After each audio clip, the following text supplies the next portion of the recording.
وہ کون سی دعا ہے صبر کی؟ ربنا افرغ علینا صبرا وثبت اقدامنا وانصرنا علی القوم الکافرین. اے ہمارے رب ہم پر صبر انڈیل دے. ایک ہوتا ہے نا آپ شاور کے نیچے نہاتے اور ایک ہوتا ہے کوئی بالٹی پوری اوپر آپ کے ڈال دے، تو یہ افرغ ہوتا ہے، یعنی پورے کا پورا ہمارے اوپر ڈال دے، یعنی ہمیں مکمل صبر عطا کر دے. وثبت اقدامنا، اور ہمارے قدم جما دے، یعنی اس صبر پر بھی جما دے اور دشمنوں کے مقابلے میں بھی جما دے اور کافر قوم کے مقابلے میں ہماری مدد فرما. تو اس سے یہ پتہ چلتا ہے کہ صبر اللہ ہی سے مانگنا چاہیے، کیونکہ اللہ کے علاوہ کوئی صبر نہیں دے سکتا. ہم کیا کرتے ہیں جب کوئی تکلیف آتی ہے ہم لوگوں کے پاس جاتے ہیں، لوگوں سے بیگ کرتے ہیں کہ کوئی ہماری بات سن لے، کوئی ہمیں دلاسا دے دے. ٹھیک ہے وہ بھی ایک ضرورت ہے، لیکن لوگ ہمارے لیے کچھ کر نہیں سکتے. آج کل ہر شخص پوچھتا ہم کیا کریں، کیا کر سکتے ہیں آپ سوچیں، سارے مل کے بھی سوچے تو کچھ سمجھ تو نہیں آتی نا. تو اللہ سبحانہ تعالیٰ ہی انسان کو ہر چیز دے سکتا ہے جو وہ مانگتا ہے، اور اسی کے در پہ جانا چاہیے، کیونکہ ہر انسان اللہ کا محتاج ہے. کوئی بندہ ایسا نہیں کہ جسے اللہ کی ضرورت نہ ہو، ہم میں سے ہر بندے کو ہے. اور یہ بھی کہ کوئی کام اللہ کی مرضی کے بغیر بھی نہیں ہوتا. ہمارے اس زندگی کے لیے کسی بھی چیز کی جو ہمیں ضرورت ہے، چھوٹی چیز ہو یا بڑی چیز، وہ ساری کی ساری کہاں سے پوری ہو سکتی ہے؟ اللہ سے. جب ہم بندوں سے توقعات رکھتے ہیں اور بندوں کے پیچھے جاتے ہیں کہ وہ ہماری ضروریات پوری کرے، تو پھر کیا ہوتا ہے؟ مایوسی. وہ ہماری توقعات پہ پورے نہیں اترتے. تو ہمیں اپنے رنج اور غم اور دکھ کی فریاد کس سے کرنی چاہیے؟ اللہ سبحانہ تعالیٰ سے کرنی چاہیے. انبیاء علیہ السلام کا یہی طریقہ رہا ہے. سورۃ القصص میں موسیٰ علیہ السلام کے حالات بہت تفصیل سے بیان ہوئے.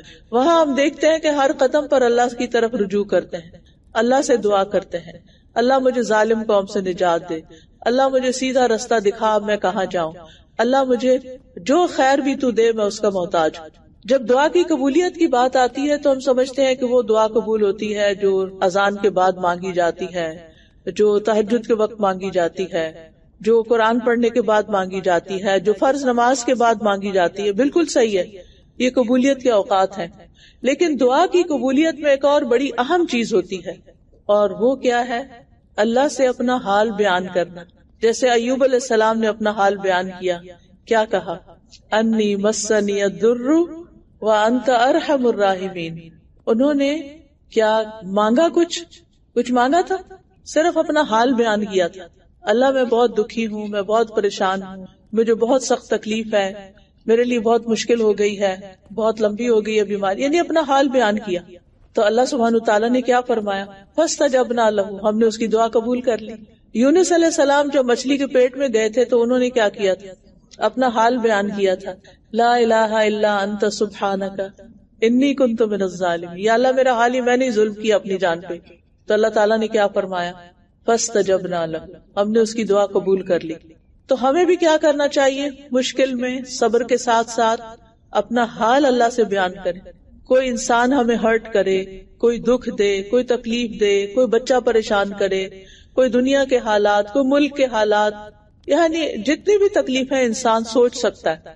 ہسبینڈ کی طرف سے کوئی بات ہرٹ کر گئی ہے، ساس نے کچھ کہہ دیا ہے، بچے بات نہیں مانتے، کوئی بزنس میں خلل آ گیا ہے، کوئی بھی چیز جو انسان کے لیے دکھ تکلیف پریشانی کا باعث بنتی ہے، تو کیا کرنا چاہیے؟ اللہ سبحانہ تعالیٰ کی طرف رجوع کر کے اپنا حال بیان کرنا چاہیے. اس کے آگے رونا چاہیے، تنہائی میں رونا چاہیے، اکیلے میں رونا چاہیے. اور اگر کوئی آنسو نہیں بہاتا تو اس کا دل سخت ہے. ہم سب کو سوچنا چاہیے کہ دعا مانگتے ہوئے ہم نے کتنے آنسو بہائے ہیں. کیونکہ بہت سے لوگ یہ کہتے ہیں جب کوئی تکلیف ہوتی ہے ان کو تو ان سے کہا جاتا ہے دعا کرو، تو کہتے ہیں بہت دعائیں کی. لیکن کیسی دعائیں کی ہیں؟ غافل دل سے یا سچے دل سے؟ کیونکہ بہت دفعہ ہم دعا کر رہے ہوتے ہیں، ہمارے دماغ میں پتہ نہیں کیا کھچڑی پک رہی ہوتی ہے، ہم اور باتیں سوچ رہے ہوتے ہیں. تو ہم اپنے آپ سے سوال کریں، اپنا محاسبہ کریں کہ ہم نے کتنی دعائیں کی ہیں، رو کر، آنسو بہا کر، سسکیاں بھر کے، زور سے بھی اللہ کو پکارا ہے، آہستہ آہستہ بھی پکارا ہے، بول کے بھی پکارا ہے، دل ہی دل میں بھی پکارا ہے. ہو نہیں سکتا کہ پھر آپ کی دعا قبول نہ ہو.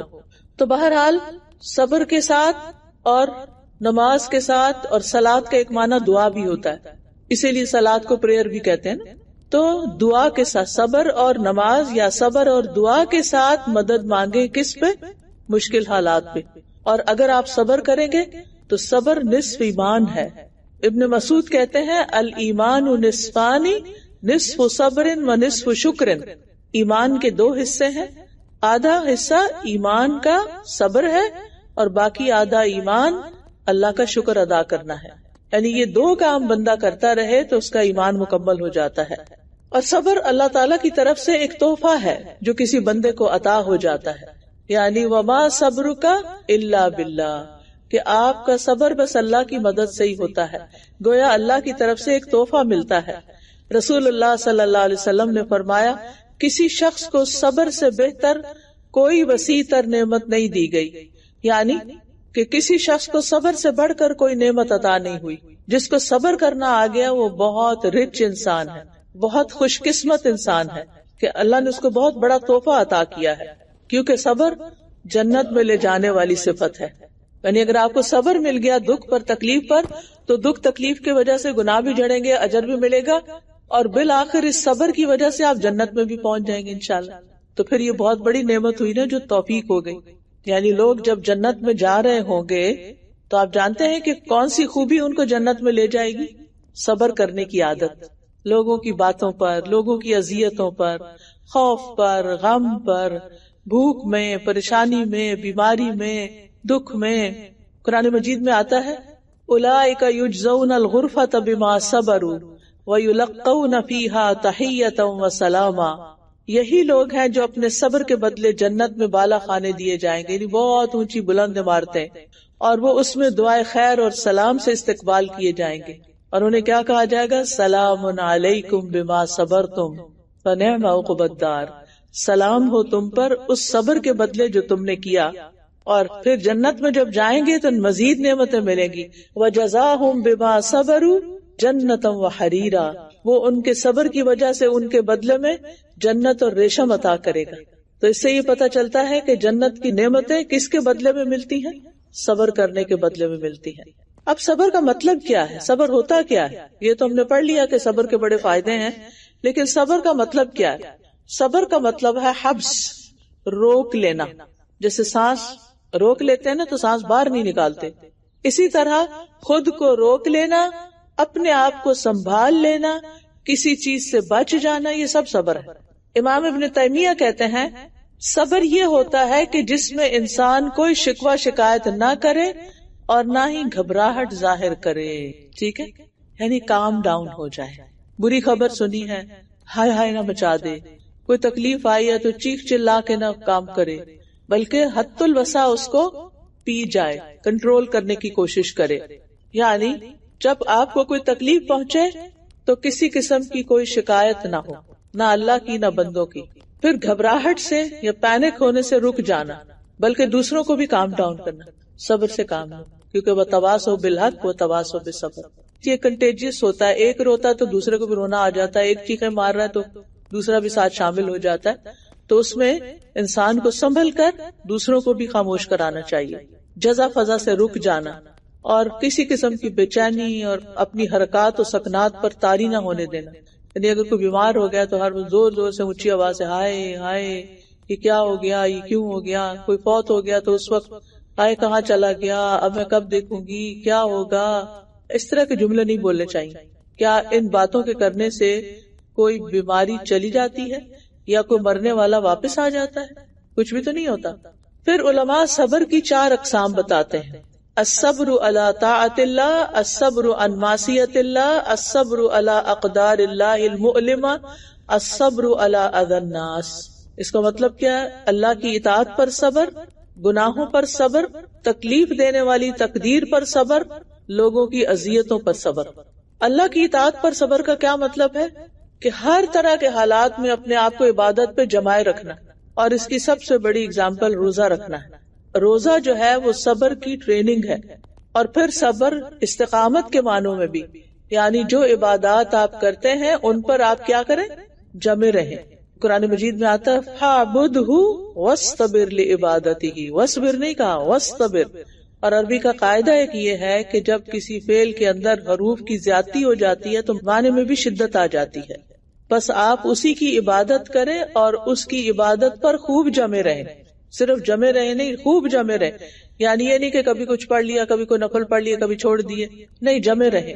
کیونکہ بعض اوقات انسان تھکاوٹ محسوس کرتا ہے یا کوئی اور ٹیمپٹیشن ہوتی ہے، تو ایسے تمام مواقع پر انسان جو کرنے کا کام ہے وہ کرتا رہے. بعض اوقات لوگوں کی باتوں سے ہم اپنی عبادت کم کر دیتے ہیں کہ لوگ کیا کہیں گے. تو صبر اور استبر یعنی اللہ کی عبادت کے ساتھ ساتھ اس عبادت پر جماؤ، کیونکہ عبادت پر جم کے رہنا ایک مشکل کام ہے، لیکن آپ اللہ سے مدد مانگیں گے تو آسان ہو جائے گا. اور پھر ایک وقت آئے گا کہ آپ اس کی مٹھاس محسوس کرنے لگیں. مثلاً اگر آپ کو قرآن پاک کی تلاوت کی عادت نہیں نا، اور آپ سے کہا جائے کہ روزانہ ایک سپارہ پڑھا کریں، کیا ہوگا؟ کبھی پڑھا ہی نہیں، اب آپ کہتے سپارہ شروع کرو. نہیں، آپ شروع میں پڑھیں گے، اٹک کے پڑھیں گے، آپ کو نیند آئے گی، آپ کا دل گھبرائے گا، آپ تکلیف سے گزریں گے. لیکن اگر آپ جمے رہے تو کیا ہوگا؟ ایک دن آپ کی فلوئنسی بھی زیادہ ہو جائے گی، روانی زیادہ ہوگی، اور آپ اس کے پڑھنے میں لذت محسوس کریں گے. آپ کا دل سکون میں آ جائے گا. آپ کہیں گے کہ اچھا کسی نے مجھے مشورہ دیا کہ زیادہ قرآن پڑھو. کیونکہ ہم کیا کہتے ہیں، ہمارے پاس وقت نہیں. جبکہ ہمارے اسلاف جو تھے ان کے وقت میں اگر برکت نہیں ہوتی تھی تو وہ قرآن کا ڈوز زیادہ کر دیتے تھے اور وقت میں برکت ہو جاتی تھی. لیکن ہم جب کوئی تکلیف آتی ہے، مشکل آتی ہے، تو عبادت کی طرف جانے کی بجائے اور دنیا کی طرف چل پڑتے ہیں. مال میں چلتے ہیں، وہاں دل بہلاتے ہیں، کسی پارٹی میں چلتے ہیں، لوگوں کو گھر بلا لیتے ہیں، یعنی اپنے آپ کو بلا رہے ہوتے ہیں نا. اور جب لوگ چلے جاتے ہیں، جب گھر واپس آ جاتے ہیں شاپنگ سے، تو پھر دل ویسا ہی ہو جاتا ہے. لیکن جب آپ قرآن پڑھ رہے ہوتے ہیں اس وقت تو تکلیف ہوتی ہے، لیکن اس کے بعد کیا ہوتا ہے؟ اس کے ختم ہونے کے بعد آپ کا دل قرار میں آ چکا ہوتا ہے. تو عبادت پہ صبر کرنا کیا ہے؟ جیسے 5 نمازوں کے لیے سخت سردی کے موسم میں وضو کرنا، یہ صبر کا کام ہے. ٹھہر ٹھہر کے نماز پڑھنا، جلدی نہیں کرنا. یہ بھی نفس کی ایک شرارت ہوتی ہے کہ وہ جلدی سے ختم کرو. ٹھہر ٹھہر کے نماز پڑھنا، یہ صبر ہے. نماز کے اندر اذکار کرنا، دعائیں کرنا. اسی طرح نماز کے بعد کے اذکار کے لیے جائے نماز پہ بیٹھنا. بہت سے لوگ ایک طرف سلام پہ رہے ہوتے ہیں، دوسری طرف سے جائے نماز لپیٹ رہے ہوتے ہیں، ایک سیکنڈ نہیں بیٹھتے نماز کے بعد. انہیں کبھی بچے بلا رہے ہوتے ہیں، کبھی انہوں نے کچن میں جانا ہے، کبھی کچھ کرنا ہے. 2 منٹ اور ٹھہر جاؤ، کچھ نہیں ہوتا، فرشتے تمہارے لیے دعائیں کرنے لگے. کیونکہ وضو کی حالت میں جب تک بندہ نماز کے بعد مصلی پہ بیٹھا رہتا ہے، فرشتے دعائیں کرتے ہیں، اللہم اغفر لہ، اللہم ارحمہ، اللہ اس کو بخش دے، اللہ اس پہ رحم فرما. وہ دعائیں نہیں لینی ہم نے، وہ دعائیں لینے کے لیے کچھ دیر ادھر رک جایا کریں. پھر آپ دیکھیے کہ روزانہ کی تلاوت کا وقت مقرر کرنا، اس کی پابندی کرنا یا ٹارگٹ سیٹ کرنا اور اس کو میٹ کرنا. پھر رمضان کے روزے رکھنے کے لیے صبر، اور پھر یہ کہ اس کے ساتھ ساتھ نفلی روزوں پر بھی صبر. پھر اسی طرح ایک اور صبر کا امتحان ہوتا ہے عبادات میں، اور وہ ہوتا ہے گھر والوں کو ساتھ لے کے چلنا. آپ بچوں کو اٹھاتے ہیں فجر کے لیے، اٹھو نماز پڑھ لو، اٹھو نماز پڑھ لو. وہ نہیں پڑھتے، آپ کہتے ہیں نہیں پڑھتے تو سوئے رہے، میں تو اپنی پڑھنے لگے. آپ کیا کرتے ہیں؟ آپ اپنی نماز شروع کر دیتے ہیں اور ان کی نماز رہ جاتی ہے، کیونکہ آپ نے صبر نہیں کیا. آپ صبر سے کام لیتے، دوبارہ چلے جاتے. چلو تھوڑے آپ کی طرح اول وقت نہیں اٹھتے تو کم از کم آخر وقت میں اٹھ جائے، لیکن ان کی نماز تو نہ جائے. کیونکہ قرآن مجید میں جو حکم ہوا ہے نبی صلی اللہ علیہ وسلم کو، وَأْمُرْ أَهْلَكَ بِالصَّلَاةِ، کہ اپنے گھر والوں کو نماز کا حکم دیجئے، وَاسْتَبِرْ عَلَيْهَا، خود بھی اس پر جمے رہیے. یعنی انہیں بار بار یاد دہانی کراتے رہے کہ ایک نماز ختم ہو تو اگلی نماز کا ٹائم ٹیبل دیکھیں کہ انہوں نے کہیں جانے کا تو نہیں پلان کیا ہوا. اچھا آپ لوگوں کا جانے کا پروگرام ہے تو آپ کی نماز کہاں ہوگی؟ اچھا کس مسجد میں گئے تھے؟ یعنی اس طرح ان کی نمازوں کا بھی خیال رکھیں، صرف خود ہی نماز نہیں پڑھتے رہے. پھر ہم دیکھتے ہیں کہ نبی صلی اللہ علیہ وسلم نماز پر کیسے صبر کرتے تھے. کوئی مثال یاد ہے کیا ہوتا تھا ان کے ساتھ؟ تہجد میں کیا ہوتا تھا؟ ان کے پاؤں سوج جاتے تھے، اتنا لمبا قیام کرتے تھے. ہم نماز شروع کرتے ہیں تو ہم کبھی ایک ٹانگ پہ کھڑے ہوتے ہیں، کبھی دوسری پہ کھڑے ہوتے ہیں. گھر میں تو خیر آرام سے بھی پڑھ لیتے ہیں کیونکہ کل اللہ پڑھنی ہوتی ہے. تو مسجد میں تراویحوں میں خاص طور پر آپ دیکھیں کہ بعض اوقات آپ کے سامنے ایسے لوگ کھڑے ہو جاتے ہیں جو مسلسل ہل رہے ہوتے ہیں، کبھی آگے کبھی پیچھے، کبھی کیونکہ وہ بے چین ہو رہے ہوتے ہیں. یہ صبر نہیں، صبر یہ کہ نماز میں ساکت ہو کے کھڑے. تو ہمیں عبادات میں صبر اختیار کرنے پر مثالیں سیرت نبی صلی اللہ علیہ وسلم سے ملیں گی، لہٰذا آپ اس کا مطالعہ ضرور کریں. کوئی نہ کوئی سیرت کا کورس کریں، بخاری شریف کا کورس کریں، اس سے آپ کو پتہ چلے گا کہ ایک مومن کی زندگی کیسے ہوتی ہے، ہمارے پیارے رسول کیسے تھے، اور ہمیں کس طرح کی زندگی بسر کرنی ہے اگر ہمارے دل میں تھوڑی سی بھی خواہش ہے کہ قیامت کے دن ہم آپ کی شفاعت حاصل کر سکیں، آپ سے ملاقات کر سکیں، آپ کے مجلس میں بیٹھ سکیں۔ دوسری چیز ہے اللہ کی نافرمانی پہ صبر۔ انسان کے اوپر دو دشمن مسلط ہیں، ایک اس کے اندر ہے، ایک اس کے باہر ہے۔ اندر والا اس کا نفس ہے اور باہر والا شیطان مردود ہے۔ اندر سے بھی وسوسے اٹھتے ہیں اور باہر سے بھی اندر آتے ہیں، اور وہ دونوں مل جائیں تو گناہ پہ انسان اور پکا ہو جاتا ہے۔ تو اس لیے اللہ کی نافرمانی سے رکنا بھی ہم سے صبر کا تقاضا کرتا ہے، چاہے دل کتنا بھی چاہ رہا ہو۔ بڑا دل چاہ رہا ہے کوئی میوزک سنیں، کوئی ڈرامہ دیکھیں، کوئی سوشل میڈیا پہ ٹک ٹاک دیکھیں، اور پھر جب شروع ہو جاتے ہیں تو بس دیکھے چلے جاتے، دیکھے چلے جاتے، دیکھے چلے جاتے، نماز کا وقت بھی لیٹ ہو جاتا ہے۔ کیا یہ اللہ کی فرما برداری ہو رہی ہے؟ اپنے آپ سے پوچھا کریں، نہیں یہ تو نہیں، تو پھر رک جائیں، بس ادھر سٹاپ اٹ، اپنے آپ کو خود سٹاپ کیا۔ ٹھیک ہے کوئی کام کی چیز ہو تو اور بات ہے، لیکن وقت کا حساب ہوگا کہ کوئی نہیں ہوگا کہ اپنی زندگی اپنی جوانی کہاں گزاری ہوگا نا۔ اب کتنے ہی بچے ہیں جو یوتھ ہماری جو ہے ان کی راتیں کیسے گزر رہی، کیا کرتے ہوئے گزر رہی ہیں، سوشل میڈیا پہ، نیٹ فلیکس پہ، یوٹیوب پہ، اور کیا دیکھ رہے ہیں؟ کیونکہ نفس کی خواہشات بے لگام ہو چکی، ماں باپ کا سمجھانا کوئی اثر نہیں کر رہا، اور خود ان کے اپنے اندر ایسا کوئی ہے ہی نہیں صبر کا مادہ، کیونکہ وہ ایسے دور میں پیدا ہو گئے ہیں کہ جہاں ہر چیز ایک کلک پر ہو جاتی، تو صبر کرنا اور مشکل ہو گیا۔ تو اللہ کی نافرمانی کے وقت جب اللہ کی حدود ٹوٹ رہی ہوں یا حرام کام ہو رہے ہوں تو اس وقت ایسے حرام کاموں سے بچنا اور ان سے پیچھے ہٹ جانا، یہی صبر ہے۔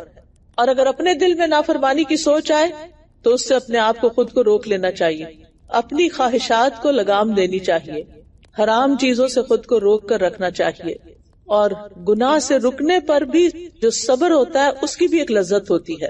گناہ کرتے وقت لذت ہوتی ہے، بعد میں کیا ہوتا ہے؟ ریگریٹ۔ مثلاً آپ کسی کی غیبت کر رہے ہیں، اس وقت کیا ہوتا ہے جب کر رہے ہوتے ہیں؟ کیسا سکون اور کیسا مزہ اور کیسی خوشی ہو رہی ہوتی ہے، اچھا تھوڑی سی اور باتیں پتہ چلے کسی کے بارے میں، اچھا اور پھر بلکہ ہمارا تو یہ تکیہ کلام بن چکا ہے، اچھا اور سناؤ کیا حال چال ہے، سب ٹھیک چل رہا ہے۔ اس کا کیا مطلب ہوتا ہے؟ یعنی جو باتیں ٹھیک نہیں ہیں وہ مجھے بتاؤ، بغیر کسی مقصد کے۔ تو اس لیے انسان کو یہ دیکھنا چاہیے کہ کس کام کے کرنے میں فائدہ اور کس کام کے کرنے میں نقصان۔ ایک ہے وقتی لذت، گناہ میں وقتی لذت ہوتی ہے، لیکن بعد میں ریگریٹ، پریشانی، اور پھر خواب پریشان کن آتے ہیں اور انسان بے چین رہتا ہے۔ لیکن جب انسان اس گناہ سے رکتا ہے تو اس وقت تکلیف ضرور ہوتی ہے، لیکن بعد میں انسان کو ایک ایسا سکون آتا ہے کہ میں نے اپنے آپ کو اللہ کی خاطر روک لیا، اللہ کی حدیں پار نہیں کی۔ مثلاً آپ دیکھتے ہیں کہ آپ کام کر رہے ہیں، کچھ پڑھ رہے ہیں، کمپیوٹر آپ کے سامنے کھلا ہوا ہے، کہ اچانک کمپیوٹر کی اسکرین پر کوئی شخص آپ کو پیغام بھیج رہا ہے کہ اس شخص سے بات کرو جس سے بات کرنا حرام ہے۔ مثلا ایک لڑکی کا ایک غیر مرد سے فضول باتیں کرنا، ضرورت کی بات کر سکتی ہے لیکن غیر ضروری باتیں کرنا، ہنسی مذاق کرنا۔ اور اب تو افسوس یہ کہ بعض خواتین شادی شدہ ہو کر دوسرے مردوں سے تعلق رکھے ہوئے، کیونکہ ایسے مسائل سامنے آتے رہتے ہیں۔ وہ اپنے آپ کو کیا جسٹیفیکیشن دیتے سوائے اس کے کہ وہ جس وقت وہ چیٹ ہو رہی ہوتی ہے یا باتیں ہو رہی ہوتی ہیں اس میں مزہ آ رہا ہوتا ہے۔ اور کتنی ہی لڑکیاں ان کی زندگی جہنم بنی ہوئی ہے کہ ان کے مرد حضرات گھر میں آ کر بھی لڑکیوں سے چیٹنگ کرتے رہتے ہیں، دفتروں میں تو کر ہی رہے ہوتے ہیں، گھر آ کے بھی نہیں رکتے، فون نہیں چھوڑتے، انہی سے باتیں کرتے رہتے ہیں۔ حتیٰ کہ ایک بچی بیچاری اتنی نیک بچی تھی، میں بتا نہیں سکتی، مجھے اس قدر افسوس ہوا، اس نے مجھے میسج کیا اور بتایا کہ اس طرح میری شادی ہوئی، اور شادی کے بعد میرے ہسبینڈ نے یعنی مسلسل ان کا وتیرہ یہی رہا کہ مجھ میں دلچسپی کم اور لڑکیوں میں زیادہ، اور پھر وہ اس حد تک بڑھ گئی کہ مجھ سے اب بیزاری ہے ان کی، نہ بچی کو توجہ دیتے ہیں نہ مجھے توجہ دیتے ہیں، رات کو بستر پر بھی آتے ہیں تو دوسری طرف منہ کر کے اس وقت تک موبائل دیکھتے رہتے ہیں اور اپنی مرضی کی چیزیں کرتے رہتے ہیں جب تک نیند نہیں آتی۔ تو کہتی ہے کہ مجھ سے یہ سب کچھ دیکھا نہیں جا رہا، یعنی مجھے سمجھ نہیں آتی میں کروں کیا۔ اور یہ ایک بچی نہیں، ایسی کئی بچیاں اپنے مسائل شیئر کرتی ہیں کہ ہسبینڈ ان میں دلچسپی نہیں لے رہے اور فون پر دوسری لڑکیوں کے ساتھ زیادہ انوالو، اور پھر ایک وقت میں ایک لڑکی سے نہیں کئی لڑکیوں سے۔ تو اب آپ خود سوچئے کہ قصور صرف ہسبینڈ کا ہی نہیں ہے، قصور ان لڑکیوں کا بھی ہے جنہوں نے صبر نہیں کیا اور خواہشات کو بے لگام چھوڑ دیا اور حرام ریلیشن شپ میں چلے گئے. تو صبر کیسے کرے انسان؟ گناہ کے موقع پر یہ سوچے کہ اللہ دیکھ رہا ہے، یعنی اس موقع پہ خود کو یاد کرانا چاہیے کہ میں اللہ کی نگاہ میں ہوں. پھر یہ کہ اس گناہ کی لذت وقتی ہے لیکن اس کی سزا بہت سخت ہے، میرے اندر وہ ہمت نہیں کہ میں وہ سزا بھگت سکوں. اور پھر یہ کہ اگر میں نے یہ گناہ کیا تو اللہ تعالیٰ مجھ سے راضی نہیں ہوگا، اور اگر اللہ تعالیٰ ناراض ہو گیا تو میرے پاس باقی کیا بچتا ہے؟ پھر کوئی ہے جائے پناہ، کوئی ہے جائے امان. اور پھر اپنے آپ کو کہیں کہ گناہ سے رک کے رب مجھ سے راضی ہو گیا، خوش ہو گیا، تو پھر رب کے انعامات ہیں اس صبر کے بدلے جو میں کروں گی. لہٰذا ایسے سب کانٹیکٹس کو بلاک کر دیا جائے کہ جن کا ایک میسج آتا ہے اور انسان سب کچھ بھول کے پھر ان کے ساتھ وقت گزارنے شروع کر دیتا ہے. ایسی فون کالز کو بلاک کر دیا جائے جن کو اٹینڈ کر کے آپ ہنسی مذاق شروع کر دیتے ہیں اور غیر شرعی باتیں کرتے ہیں جن کی شریعت نے اجازت نہیں دی ہوئی. چاہے آپ اپنے آپ کو کتنی مرضی جسٹیفیکیشن دیں، فلاں کو میں نے بھائی بنایا ہوا ہے، فلاں کو میں نے بیٹا بنایا ہوا ہے. کون ہے یہ بیٹے اور کون ہے یہ بھائی جن کو اللہ نے آپ کا بیٹا نہیں بنایا؟ یہ جو کچھ بھی ہم کر رہے ہیں یہ سب بندوں کو نہیں بھی پتا تو اللہ کی نگاہ میں ہے اور اس کا حساب دینا ہوگا، جواب دینا ہوگا. تو نجات اسی میں ہے کہ انسان دنیا میں ہی توبہ کر لے اور ایسی چیزوں کو اپنی زندگی سے باہر نکال دے جو اس کے لیے وبال جان بننے والی. کیا قبر کی رات کی لذت ایسی چیٹس میں ہوگی، ایسی باتوں میں ہوگی، ایسی دوستیوں میں ہوگی، ایسے تعلقات میں ہوگی، ایسے رشتوں میں ہوگی جن کو اللہ نے رشتہ نہیں بنایا؟ پھر تیسری قسم ہے اللہ کی تقدیر پر صبر کرنا. الصبر علی اقدار اللہ المؤلمہ. یہ وہ مواقع ہوتے ہیں جب ہماری زندگی میں مشکلات اور پریشانیاں اور تکلیفیں آتی ہیں، آزمائشیں اور امتحان آتے ہیں. تو اس میں کیسے صبر کریں؟ ہاؤ ٹو بی پیشنٹ، صبر کریں کیسے؟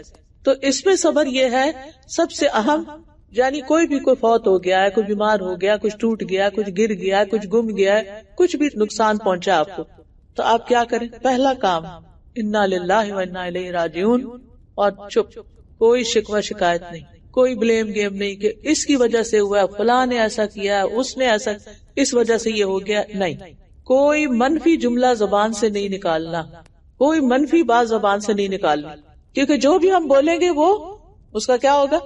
لکھا جائے گا، اور لکھ کر کہا جائے گا، اعمال نامے کا حصہ بنے گا. پھر قیامت کے دن دکھایا جائے گا کہ یہ تم نے کہا تھا اللہ کے بارے میں اور یہ کہا تھا تم نے بندوں کے بارے میں. وہ کہتا ہے نا، ایک چپ 100 سکھ. حدیث میں آتا ہے من سمت نجا، جو چپ رہا اس نے نجات پائی، اور جس نے تبصرہ شروع کر دیا اس کی زبان سے غلط سلط باتیں نکلی جو ساری اس کے خلاف حجت بننے والی. پھر یہ کہ غم اور غصے کے موقع پر اللہ پر کوئی اعتراض نہیں کرنا کہ اللہ تو نے میری تقدیر ایسی کیوں بنائی، اللہ پھر تو نے مجھے یہ دیا ہی کیوں تھا اگر لینا تھا. کسی کی اولاد چلی گئی مثلا، میری فلاں جگہ شادی کیوں ہوئی، میں تو اس پہ راضی ہی نہیں تھی. بار بار اسی طرح کی باتیں سوچنا، اور اللہ نے مجھے ہی یہ بیماری کیوں دی، میرے بہن بھائیوں میں سے تو کسی کو ایسی بیماری نہیں آئی، مجھے کیوں آئی، میرے آس پاس کے لوگ تو سارے ٹھیک ٹھاک صحت مند ہیں، میں کیوں ہر اسپتالوں کے چکر کاٹ رہی ہوں. ایسی باتیں نہیں سوچنا. یہ اللہ کا فیصلہ تھا، اس میں کچھ حکمت تھی، اللہ نے آپ کو کچھ سکھانا تھا، اللہ نے اس کے ذریعے گناہ دھونے تھے جن کی طرف توجہ ہی نہیں تھی اور توبہ استغفار ہی نہیں تھی، اللہ نے اس کی وجہ سے درجات بلند کرنے تھے. لہٰذا اللہ پر کوئی اعتراض نہیں، کیونکہ اعتراض کرنے سے، فضول باتیں کرنے سے صبر کی نفی ہو جاتی ہے. تو مشکلات کے وقت صبر کیسے کریں؟ انا للہ و انا الیہ راجعون پڑھ کر اللہ سے اچھی امید رکھ کے اچھے جملے بولیں. جب کوئی بیمار ہو جاتا تھا تو نبی صلی اللہ علیہ وسلم اس کی عیادت کے وقت کہتے تھے ابشر، خوش ہو جاؤ، یعنی یہ بیماری گناہ ہونے کے لیے آ گئی، یعنی اچھے جملے. اور ویسے بھی فَإِنَّ مَعَ الْعُسْرِ يُسْرًا، إِنَّ مَعَ الْعُسْرِ يُسْرًا، تنگی تکلیف آ گئی ہے تو کوئی بات نہیں، اس کے ساتھ آسانی بھی آئے گی. اور انا للہ کا کیا مطلب ہے؟ انا للہ و انا الیہ راجعون، بے شک ہم اللہ کے ہیں اور اللہ ہی کی طرف پلٹ کے جانے والے ہیں. یہ جملہ کون کہہ سکتا ہے؟ جو واقعی اللہ کو پہچانتا ہو، جو اللہ کی قدر جانتا ہو، جو اللہ پر یقین اور بھروسہ رکھتا ہو. تو واقعی ہم اللہ سے ملاقات کے امیدوار ہیں، واقعی ہم اللہ سے ملاقات چاہتے ہیں اور خوبصورت ملاقات چاہتے ہیں.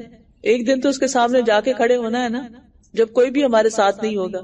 تو یہ وقت جن پہ ہم نے اللہ کے فیصلوں پہ صبر کر لیا، یہ وقت کیا بن جائیں گے؟ اس وقت خوبصورتی اور خوشگواری کا سبب بنے گے. اور جب آپ سوچ سمجھ کے یہ الفاظ کہیں گے نا انا للہ و انا الیہ راجعون، تو یہ الفاظ آپ کو سکون دے دیں گے، خوشی دے دیں گے. کیونکہ بعض اوقات ہم کہتے ہیں انا للہ، بس اتنا ہی کہہ دیتے ہیں، اتنا نہیں کہنا، پورا کہنا ہے انا للہ و انا الیہ راجعون. تو جب میں لوٹ کے اپنے رب کے پاس واپس جاؤں گی تو اس پریشانی پر کیے گئے صبر پر مجھے اجر و ثواب دیکھ کر بہت خوشی ہوگی، اور وہ خوشی پائیدار ہوگی. اور زندگی میں پیش آنے والی مختلف آزمائشیں ہیں جن کا ذکر سورۃ البقرہ میں آتا ہے. وَلَنَبْلُوَنَّكُمْ بِشَيْءٍ مِّنَ الْخَوْفِ وَالْجُوعِ وَنَقْصٍ مِّنَ الْأَمْوَالِ وَالْأَنفُسِ وَالثَّمَرَاتِ وَبَشِّرِ الصَّابِرِينَ، اور ہم تمہیں خوف اور بھوک اور مالوں اور جانوں اور پھلوں کی کمی میں سے کسی نہ کسی چیز کے ساتھ ضروری آزمائیں گے، اور صبر کرنے والوں کو خوشخبری دے دیجیے. یعنی تکلیف کس کا باعث بن گئی؟ خوشخبری کا باعث بن گئی، انعام کا باعث بن گئی. تو صبر آ جاتا ہے نا پھر کہ یہ تکلیف جو ہے یہ میرے لیے خوشخبری لے آئی ہے کہ اللہ کے ہاں بہت بڑا اجر ہے. تو ان الفاظ کی زبان سے ادائیگی بھی صبر ہے، اور دل سے سوچ کے پڑھنا بھی صبر ہے، اور صبر پر اجر ہے. اگر ایک دفعہ کہنے سے دل پہ اثر نہیں ہوا تو پھر دوبارہ کہیں انا للہ و انا الیہ راجعون، انا للہ و انا الیہ راجعون. اور پھر جب کبھی وہ مصیبت یاد آئے پھر پڑھیں، اتنا ہی اجر ملے گا جتنا پہلی دفعہ ملا تھا، کیونکہ صبر تو صدمے کی پہلی چوٹ پہ ہوتا ہے، اس صبر پر اجر ہوتا ہے. پھر اسی طرح آپ دیکھیں بچوں کی پرورش صبر والا کام ہے یا نہیں؟ سب سے زیادہ مشکل کام صبر آزما، چاہے وہ پیٹ میں ہو، چاہے وہ ڈلیوری کے وقت تکلیف ہو، چاہے وہ دودھ پیتے مدت میں تکلیف ہو، چاہے وہ کھیلنے کی ٹاڈلرز کی عمر میں ہو، اس وقت آپ کچھ کرنا چاہتے، نماز پڑھنا چاہتے ہو، اما اما کہہ کے آپ کی ٹانگوں سے لپٹ رہے ہیں، وہ آپ کے آگے آ کے لیٹ جائیں گے، وہ سجدہ نہیں کرنے دیں گے، وہ آپ کو کھانے نہیں دیں گے، کھانے کے وقت ان کو واش روم کی ضرورت پڑ جائے گی، پھر آپ انہیں نہلانا چاہیں گے تو اس پہ ضد کریں گے، اسکول بھیجنا چاہیں گے تو رونا شروع کر دیں گے، اسکول سے آئیں گے تو ہوم ورک کرنے کا نام نہیں لیں گے. کوئی ایک مسئلہ، یہ تو چھوٹے بچوں کا حال ہے، اسمال کڈز اسمال پرابلمس. اور جب بگر کڈز ہو جاتے ہیں تو پھر بگر پرابلمس ہو جاتے ہیں، اس پہ اور بھی زیادہ صبر. تو کیا کرنا چاہیے؟ اللہ سے مدد مانگنی چاہیے، اللہ کو حال سنانا چاہیے، اللہ میں تو آج تھک گئی ہوں، آپ ہی اس کو ہدایت دے دیں، آپ اس کا پالنا میرے لیے آسان کر دیں، کیونکہ وما صبرک الا باللہ. اور پھر صبر، زیادہ صبر، یعنی بعض اوقات ہم کہتے ہیں آخر کب تک صبر کریں، کہتے ہیں، پھر کبھی کہتے ہیں اب صبر نہیں ہوتا. صبر کی ایک حد ہوتی. آپ خود ہی جملے مکمل کر رہے ہیں کیونکہ ان جملوں کے ہم عادی ہیں سننے یا بولنے کے. صبر کی کوئی حد نہیں ہے، صبر زندگی کے آخری لمحے تک ہے. اب صبر نہیں ہوتا، نہیں ہوتا ہے، اسی لیے اللہ نے کہا صبر کرو. یہ ہم کہہ رہے نہیں ہوتا. آخر کب تک صبر؟ حتی یاتی کل یقین، جب تک موت نہ آ جائے. کیونکہ اس زندگی میں ایک مسئلہ ختم ہوتا ہے ایک اور شروع ہو جاتا ہے. وہ ختم ہوتا نہیں تو کہ کل تک سارے لوگ LGBT کے لیے پریشان تھے نا، سب کو ایک پریشانی لگی تھی، سخت ابھی ہے لیکن اب اس سے ایک اور بڑی پریشانی آ گئی. کل کا حال تو اللہ کو پتا ہے، اللہ امن امان اور عافیت میں رکھے سب کو. تو یہ زندگی اسی طرح ہے، اس میں کوئی بھی چیز مکمل خوشی نہیں دیتی، پھول کے ساتھ کانٹا ہے، تو بس ان کو برداشت کرنا آنا چاہیے. اسی لیے صبر کے ساتھ ہی ایک لفظ برداشت بھی آتا ہے. پھر آپ دیکھیے کہ جب کوئی ایسی چیزیں ہوتی ہیں جن چیزوں کو دیکھنے سے اللہ نے منع کیا ہے، تو آنکھوں کا صبر کیا ہے کہ آنکھوں سے ایسی چیزیں آنکھیں بند کر لیں، نظریں جھکا لیں. کانوں کا صبر کیا ہے، کتنا بھی دل چاہ رہا ہو کوئی ایسی فضول چیز سننے کو تو روک لیں. اور پھر آپ دیکھیے کہ 5 پیغمبر ایسے ہیں جن کو اولو العزم کہا جاتا ہے، جن پہ سب سے زیادہ مشکلات آئی تھی. نوح علیہ السلام، ابراہیم علیہ السلام، موسیٰ علیہ السلام، عیسیٰ علیہ السلام، محمد صلی اللہ علیہ وسلم. تو ہمیں ان کی طرح صبر کرنے کا حکم دیا گیا ہے. سورۃ الاحقاف کے آخر میں اللہ تعالیٰ فرماتے ہیں فاصبر کما صبر اولو العزم من الرسل، پس آپ صبر کیجئے جیسے اولو العزم رسولوں نے صبر کیا. ان کی مثالیں دیکھیں. نوح علیہ السلام نے کتنے 100 سال تبلیغ کی، 950 سال. تو ہم نے کتنے سال محنت کی، 20 سال 22 سال 25 سال. پھر کیا ہو گیا، اس کی شادی ہو گئی. کچھ کی نہیں بھی ہوتی تو وہ بھی صبر کرنا پڑتا ہے. تو آپ خود سوچئے، تو آپ اس طرح صبر کیجئے جیسے نوح علیہ السلام نے کیا تھا. تو پھر کتنا عرصہ صبر کرنا ہوگا، موت تک. اور ان کو بھی کس سے پرابلم، باہر والوں سے تو تھا، گھر میں بھی کوئی مسئلہ تھا ان کے، ان کی بیوی بھی اور ان کا بیٹا بھی ان کے ساتھ نہیں تھے. جب گھر والے ساتھ نہیں ہوتے نا تو انسان کے لیے بڑی تکلیف ہوتی ہے، کیونکہ انسان کی گھر والوں سے بہت سی توقعات ہوتی ہیں. یہ میری خوشی میں شریک ہو، میرے غم میں شریک ہو، لیکن ہم شریک حیات کو حیات میں شریک ہی نہیں کرتے، یا وہ ہمیں شریک نہیں کرتے. ہم اپنی مرضی کی لائف گزار رہے ہیں، وہ اپنی مرضی کی لائف گزار رہے ہیں. اب تو یہ سوشل میڈیا کے اوپر زیادہ وقت گزارنے کی وجہ سے یہی ہو رہا ہے نا کہ ہر کوئی اپنی چار لوگ گھر میں بیٹھے، ہر کوئی موبائل لے کے. آج کوئی شخص یہ نہیں کہہ سکتا میرے پاس موبائل نہیں. ٹوٹا پھوٹا جیسا تیسا ہر ایک کے پاس ہوتا ہے. یعنی اس شخص کی زندگی کوئی زندگی ہی نہیں سمجھی جاتی جس کے پاس موبائل نہ ہو. صبر کی دوسری مثال کون ہے؟ ابراہیم علیہ السلام. انہوں نے اللہ کی رضا کی خاطر کن کن تکلیفوں پہ صبر کیا. اللہ تعالیٰ قرآن مجید میں خود فرماتے ہیں وَإِذِ ابْتَلَىٰ إِبْرَاهِيمَ رَبُّهُ بِكَلِمَاتٍ. کئی باتوں کے ساتھ اللہ نے ان کو آزمایا. ماں باپ کی طرف سے آزمایا، بیٹے کی طرف سے آزمایا، بیوی کی طرف سے آزمائش آئی کہ اس کو الگ چھوڑ آئیں. حضرت ہاجرہ کو بیٹے کو ذبح کرنے کا حکم دیا گیا. ہر موقع پہ کیا کیا؟ فَأَتَمَّهُنْ. ہر امتحان میں پاس ہوئے. نتیجہ کیا نکلا؟ انی جاعلک للناس اماما. صبر کی تیسری مثال عیسیٰ علیہ السلام. اتنا تنگ کیا لوگوں نے کہ اللہ نے ان کو اوپر ہی اٹھا لیا. چوتھی مثال موسیٰ علیہ السلام. فرعون کے مقابلے میں صبر. اور پھر جس طرح وہ مدین گئے ہجرت کے سفر میں صبر، اور پھر 10 سال بکریاں چرانے میں صبر، اور واپس آ کے اپنے پیغام کو لوگوں میں پھیلانے میں صبر. پھر نبی صلی اللہ علیہ وسلم کی مثال تو صبر ہی صبر ہے. کیسی کیسی مشقتیں انہوں نے نہیں جی لی. آپ نے اپنے والد دیکھے ہی نہیں. والدہ کا فوت ہو گئی 6 سال کی عمر میں. کتنے بچے فوت ہو گئے زندگی میں، دفنایا ان کو سارے کے سارے سوائے حضرت فاطمہ کے. آپ کی قریب ترین ساتھی حضرت خدیجہ آپ کی زندگی میں فوت ہو گئی. جنہوں نے ہر موقع پہ آپ کو سپورٹ کیا ابو طالب، وہ فوت ہو گئے. یعنی جس رشتے سے انسان کو خوشی اور سکون ملتا ہے وہ سارے آپ کی زندگی میں چلے گئے. کوئی بہن بھائی تھے رنج غم بانٹنے کے لیے؟ نہیں. کبھی کوئی شکایت سنی آپ نے نبی صلی اللہ علیہ وسلم سے؟ نہیں. وہ صبر کی عظیم ترین مثال. یوسف علیہ السلام کا صبر، ان کا قصہ پڑھیں کتنے صبر کا اور کیسے صبر کا معاملہ کیا انہوں نے. اور اللہ تعالیٰ نے آخر میں کیا فرمایا؟ اِنَّهُ مَن يَتَّقِ وَيَصْبِرْ فَإِنَّ اللَّهَ لَا يُضِيعُ أَجْرَ الْمُحْسِنِينَ. جو تقوی اختیار کرتا ہے، صبر کرتا ہے، تو اللہ محسنوں کا اجر ضائع نہیں کرتا. لہذا ہمیں کوشش کرنی ہے، اپنے ساتھ سٹرگل کرنی ہے کہ ہم بھی اپنے اندر صبر لے کر آئیں، کیونکہ ہمیں بھی حکم دیا گیا ہے نا. اور صبر پر خود کو مجبور کریں. یہ بولنا چھوڑ دیں صبر نہیں ہوتا. نہیں، آپ کہیں مجھے صبر کرنا ہے. آپ دیکھیں کہ ہم تہجد کیوں نہیں پڑھ سکتے؟ کیونکہ ہم سے نیند چھوڑنے پر صبر کوئی نہیں نا. یہ بھی صبر کا کام ہے، نیند چھوڑ کے اٹھنا. اچھا یہ بتائیں رمضان میں کیسے تراویح پڑھ لیتے ہیں؟ صبر کرتے ہیں نا. روزہ کیسے رکھ لیتے ہیں؟ صبر کرتے ہیں. قرآن پورا ختم کر لیتے ہیں مہینے میں، صبر کرتے ہیں. تو بعد میں یہ صبر کدھر جاتا ہے کہ ہم اس کا آدھا بھی نہ کریں. تو خیر کا کوئی بھی کام شروع کریں تو اس پر استقامت اختیار کریں. ہم خود بعض اوقات اپنے پوٹینشیل کو نہیں جانتے. اللہ تعالیٰ کو زیادہ پتا ہوتا ہے کہ ہمارے اندر کتنی ہمت ہے. لہذا لا یکلف اللہ نفسا الا وسعها. تو صبر کرنے کے لیے 2 قوتوں سے جہاد کرنا پڑتا ہے، ایک اپنا نفس اور دوسرے شیطان. جب شیطان کی طرف سے وسوسے آئے تو اعوذ باللہ من الشیطان الرجیم. ایک اور چیز، جب دل بہت گھبرائے، دل میں بے چینی ہو، پریشانی ہو، نماز کو دل نہ چاہے اور کسی چیز میں دل نہ لگے، تو یہ دعا یاد کر لیجئے. ایاک نستعین میں یہ دعا ہے اعوذ باللہ السمیع العلیم من الشیطان الرجیم من ہمزہ ونفخہ ونفثہ. 3 دفعہ پڑھ کے دل پہ تھتکارے، تھو تھو تھو ایسے کر کے. آپ دیکھیں گے کچھ عرصہ مسلسل پڑھیں گے تو آپ کو یہ وسوسے آنے بند ہو جائیں گے.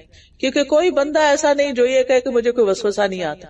وسوسے آتے ہیں، کچھ اپنے اندر سے آتے ہیں. اللہم انی اعوذ بک من شر نفسی.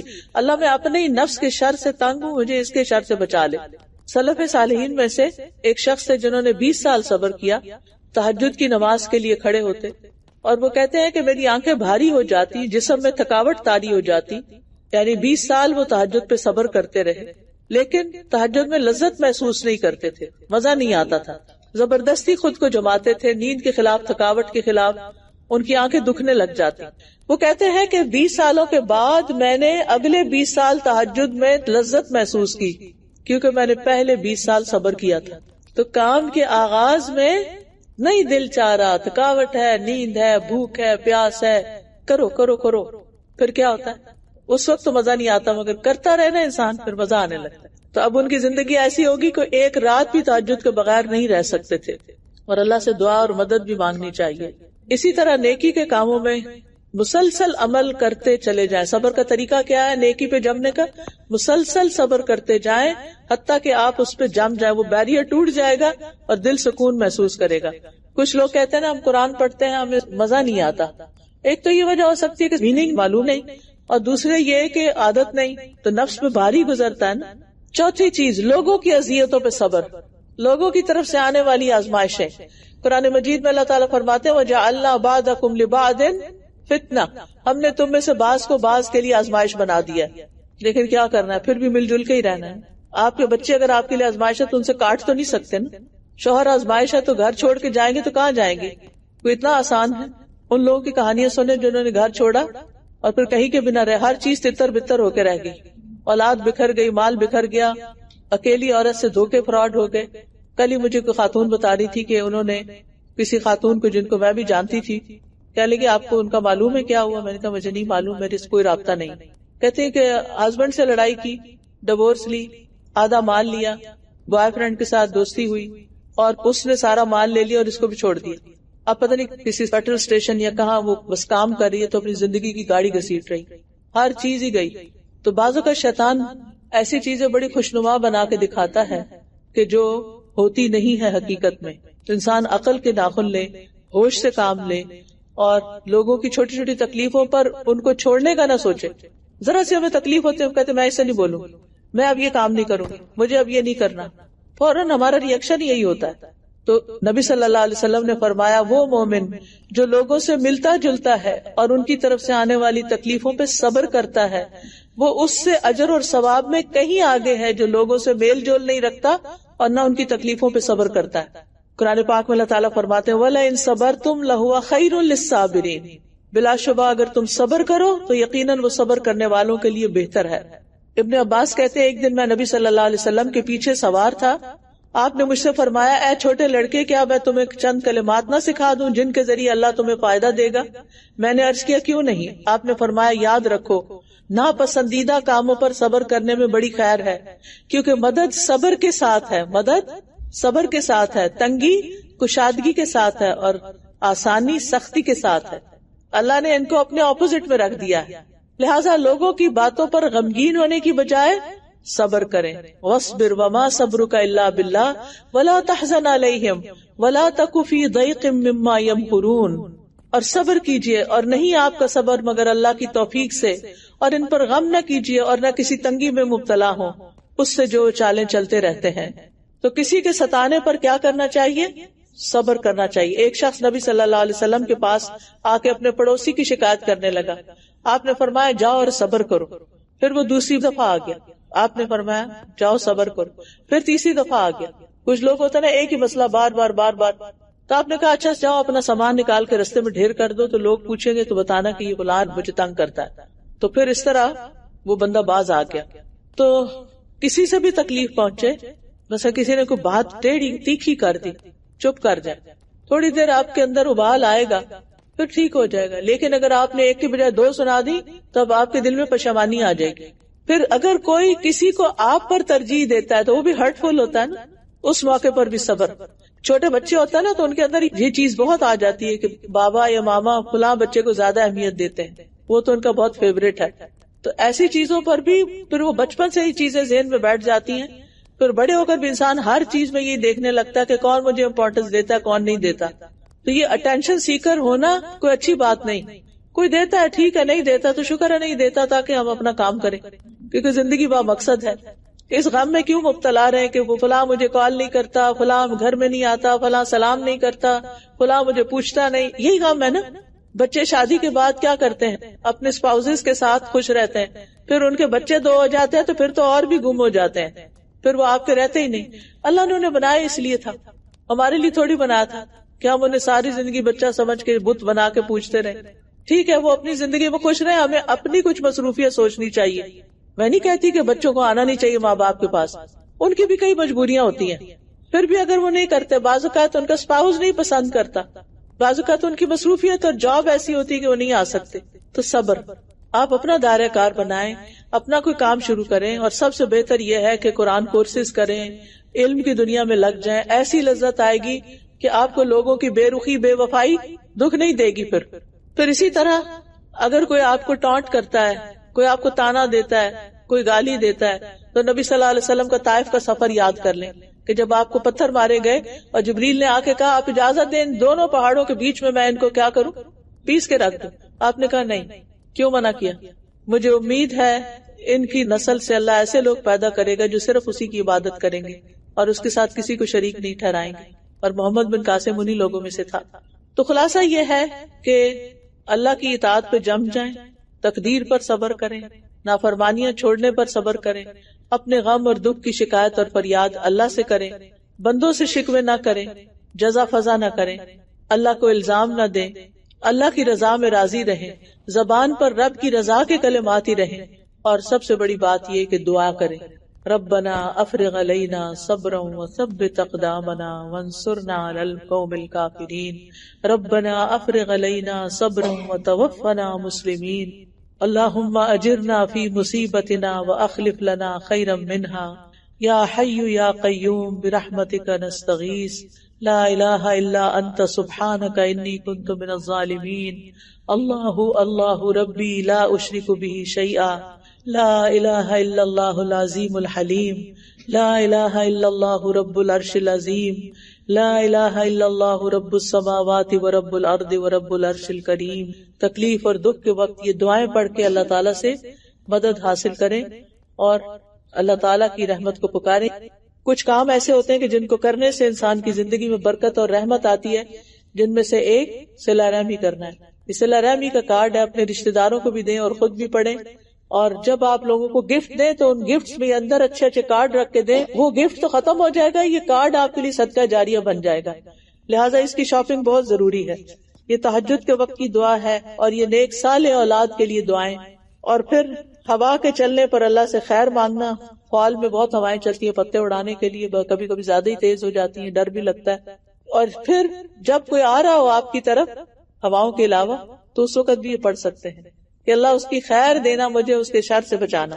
یہاں ہر شخص قرض میں جکڑا ہوا ہے، قرض سے نجات کی دعائیں کہ اللہ آپ کے سارے قرضے چکا دے. اور رزق میں کشادگی کی دعائیں. کتنے خوبصورت کارڈز ہیں، اور جو آپ کے دوست احباب پریشان ہو ان کو بھی دے سکتے ہیں. پھر تسبیحات ہیں اور ان کی فضیلتیں ہیں، کیونکہ ہر وقت ذکر کرتے رہنا چاہیے، یہ صبر لانے والا ہوتا ہے. پھر صبح شام کے مسنون اذکار ہیں اور قرآنی اور مسنون دعائیں ہیں جو آپ شروع سے پڑھنا شروع کرا کریں. ہر نماز کے بعد یا تہجد کے وقت پڑھ کے ساری قرآن کی دعائیں اور سنت کی دعائیں جو ہیں آپ مانگ بیٹھیں گے انشاءاللہ. اب چونکہ وقت کافی ہو گیا ہے اس لیے میں اجازت چاہتی ہوں. سبحانک اللہم و بحمدک اشہد ان لا الہ الا انت استغفرک و اتوب الیک. اللہ تعالی ہم سب کو بھی اپنی حفاظت میں رکھے اور فلسطینی مسلمان بہن بھائیوں کو اپنی حفاظت میں رکھے، ان کی مدد فرمائے، ان کے دکھ اور پریشانیاں دور فرمائے اور ان کے لیے بہترین فیصلے فرمائے. یا رب العالمین تو ساری دنیا میں جو مظلوم مسلمان ہیں ان کی مدد فرما اور ہمیں گناہوں سے بچا جو ہمارے لیے زوال اور وبال کا باعث بنتے ہیں. یا رب العالمین صحت اور عافیت عطا فرما، ہمارے والدین پر اپنی رحمت فرما، ہمیں نیکی کے کاموں کا شوق عطا فرما اور برائیوں سے بچا لے. جو کچھ ہم نے سنا ہے، پڑھا ہے، سمجھا ہے، ہمیں اس پر عمل کی توفیق عطا فرما. ربنا تقبل منا انک انت السمیع العلیم وتب علینا انک انت التواب الرحیم.